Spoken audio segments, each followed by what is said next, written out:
جانتے ہیں کہ وہ کون صحابی رسول ہیں کہ جن سے فرشتے اور خود رسول خدا صلی اللہ علیہ وآلہ وسلم حیا کیا کرتے تھے، اور ان کی شہادت پر آسمان کے فرشتے بھی افسردہ تھے۔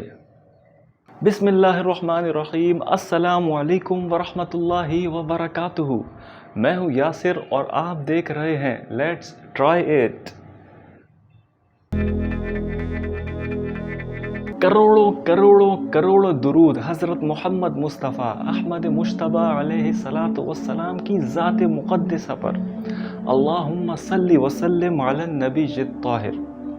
ان کے دور مبارک میں ہر دوسرے روز اعلان عام ہو جاتا، لوگوں آؤ، عطیے لے جاؤ، کپڑے لے جاؤ، مخلوق خدا آتی، مال تقسیم کر دیا جاتا۔ یہاں تک کہ اوس کے لوگوں نے سنا، لوگوں شہد لے جاؤ، گھی لے جاؤ۔ دشمن کو نکال دیا گیا تھا، مال و زر کی بہتات تھی، اور سب سے مزے کی بات یہ کہ مسلمان کو مسلمان سے خوف کوئی نہیں تھا، وہ بھائی بھائی تھے، ایک دوسرے کے مددگار تھے۔ دو خوبیاں جو ان صحابی رسول رضی اللہ عنہ کا امتیاز رہی ہیں، وہ یہ کہ با حیا تھے اور با وفا تھے۔ اسلام کو جب بھی مشکل پیش آئی، آپ نے اپنا مال راہ خدا میں لٹا دیا۔ مسلمان کا خون بہتا نہیں دیکھ سکتے تھے، تمام عمر مسلمانوں کو ایک تسبیح کے دھاگے میں پروئے رکھا۔ رسول اکرم علیہ الصلوۃ والسلام کے دور میں ان کا کردار کیا رہا، یہ تو سب جانتے ہی ہیں۔ مسجد نبوی کی توسیع سے لے کر پانی کے کنویں تک، اور کنویں سے لے کر اونٹوں کے غلے تک، یہی صحابی رسول رضی اللہ عنہ تو نظر آتے ہیں۔ اگر کوئی پوچھے کہ اخلاق، کردار، عزت، عظمت، شرافت، محبت، وفا، ایثار و جود و سخا کو ایک پیکر میں ملبوس کر کے دکھاؤ، تو میں اللہ کے پیغمبر کے دوہرے داماد کا سراپا سامنے کر دوں گا۔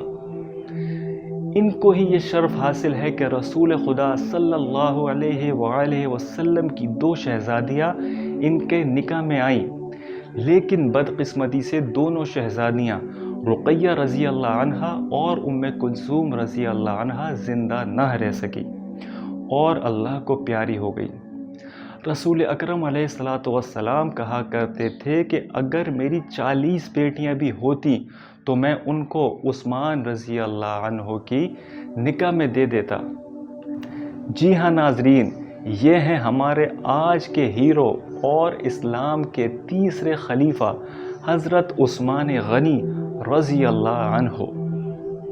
ایک روز نبی مکرم علیہ الصلوۃ والسلام اپنے حجرے میں آرام فرما رہے تھے کہ ان کو بتایا گیا عثمان آپ سے ملنے کے لیے آ رہے ہیں۔ حضور علیہ الصلوۃ والسلام اٹھے اور ان کی پنڈلی مبارک سے کپڑا تھوڑا سا اوپر کی طرف تھا، انہوں نے فوراً اس کو برابر کیا۔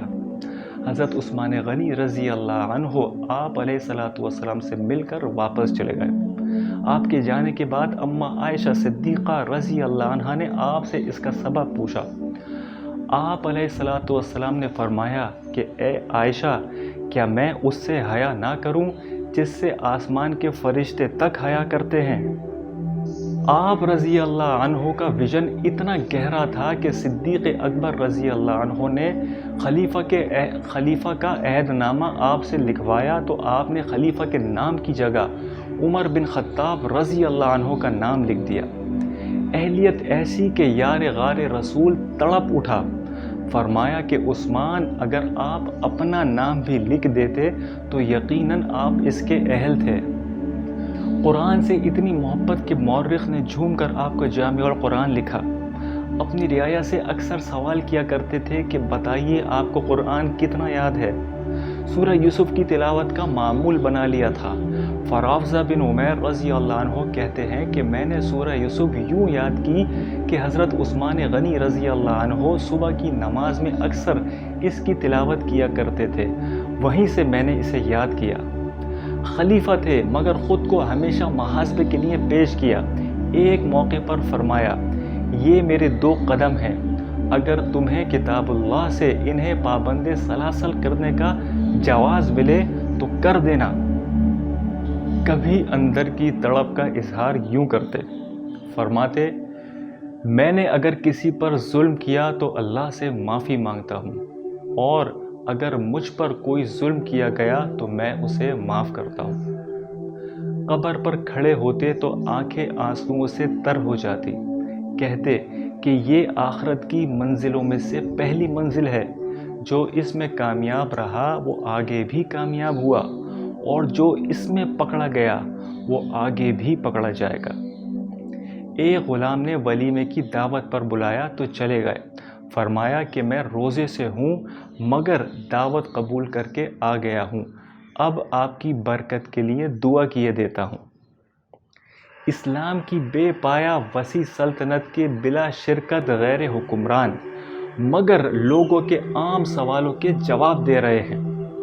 مصری جب آپ کے گھر کا محاصرہ کر رہے تھے تو انہوں نے کچھ سوال پوچھے، آپ ان کے جوابات دیتے رہے۔ انہوں نے بعض ایسے اعتراضات بھی کیے جن کا جواب دینے کے بجائے آپ نے اللہ کی طرف چہرہ اٹھایا اور فرمایا استغفر اللہ و اتوب الیہ۔ یہ مصری اسی منافق جماعت کے فرد تھے جن کے متعلق رسول اکرم علیہ السلام نے پیشن گوئی کر دی تھی کہ عثمان اللہ تعالیٰ آپ کو ایک قمیص پہنائیں گے، اگر منافق تجھے کہیں کہ وہ قمیض اتار تو ہرگز نہ اتارنا۔ رسول اکرم علیہ السلام کی قمیص سے مراد خلافت تھی، اور یہی وجہ تھی کہ حضرت عثمان رضی اللہ عنہ نے اپنی آخری سانس تک رسول خدا علیہ السلام کے حکم کی فرما برداری کی اور وہ قمیض نہیں اتاری، یعنی خلافت نہیں چھوڑی۔ باغیوں کو سمجھا رہے تھے کہ اپنے آپ کو پاک نہ کہو اور امت کو برباد نہ کرو۔ صحابہ کرام آپ کے ساتھ تھے، مگر یہاں بھی آپ پر کملی والے کی محبت غالب رہی۔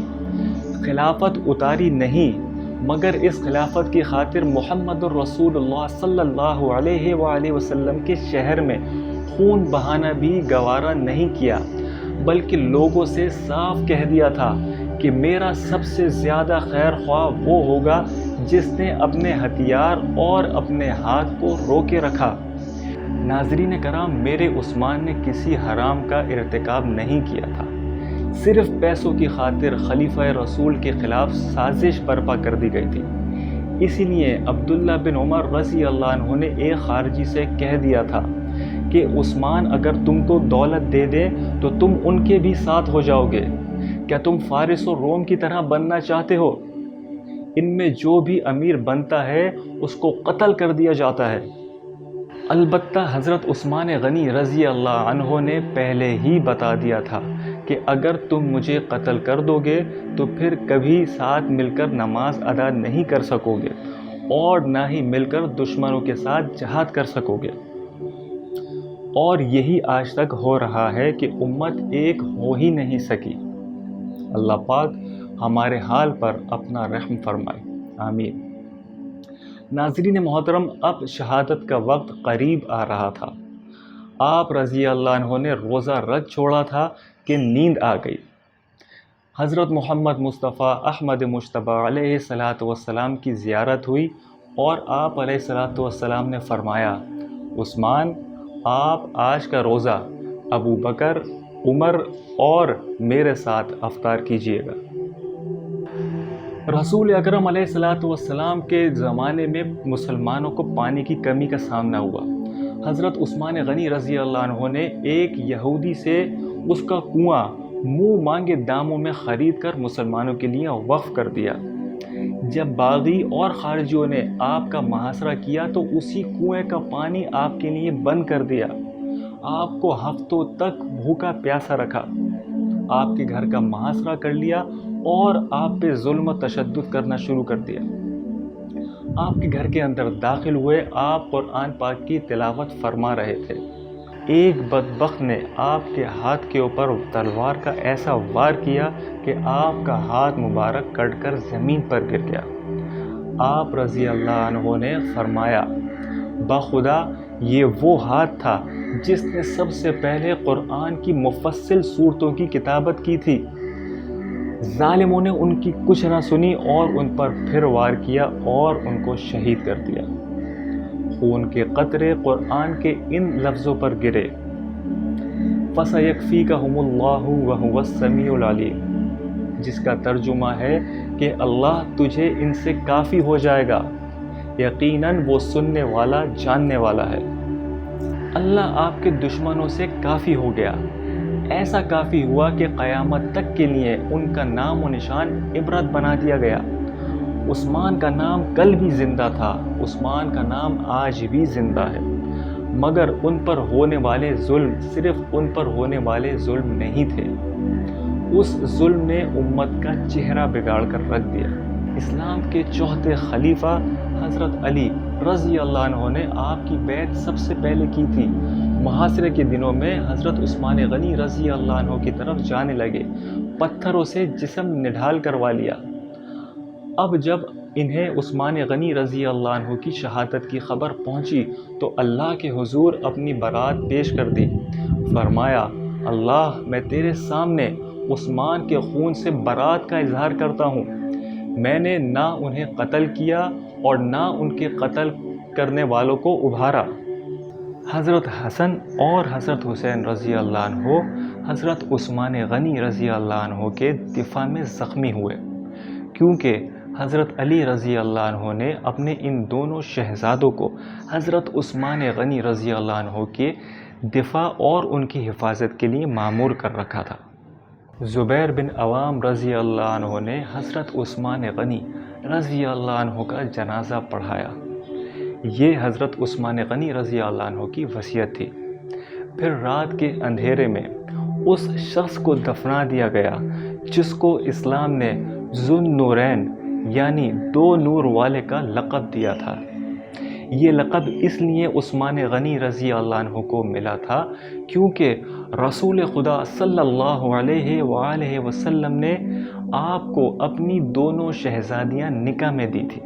ناظرین کرام، حضرت عثمان رضی اللہ عنہ کی شہادت عظیم شہادت تھی، ایسی شہادت جس پہ آسمان کے فرشتے بھی افسردہ تھے، اور اس شہادت کو رہتی دنیا تک یاد رکھا جائے گا۔ اللہ پاک مجھے اور آپ کو حضرت عثمان غنی رضی اللہ عنہ سے سچی اور حقیقی محبت عطا فرمائے، آمین۔ جی تو ناظرین کرام، امید کرتا ہوں کہ آپ کو آج کا یہ پروگرام بھی پسند آیا ہوگا۔ دیکھتے رہیے اور کہتے رہیے، لیٹس ٹرائی اٹ۔